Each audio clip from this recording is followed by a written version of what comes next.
Yeah, so the Institute's work, the Law Reform Institute's work, which also became, I guess, the common theme in the work that the students were doing in the Law Reform course, was connected to a reference around discrimination on the basis of sexual orientation, gender identity and intersex status. And these concepts really involved quite discussion of quite intimate issues of self-identity and bodily integrity sometimes, and also concepts that not many of the students had come across before, particularly around transgender and intersex.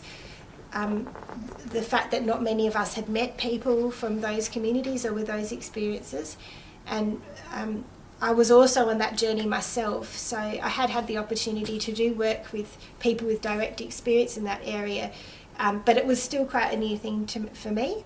And talking about sexual orientation, people's genitals, those type of issues is not always comfortable for a group of students. And of course there was the technical legal side that was also challenging. But I think that one of the great things was the group was together for the whole year, and that allowed us to really learn how each other worked and felt comfortable talking in this space. We also had the benefit of using the material and submissions that the Institute had gathered with people's direct experience of these issues.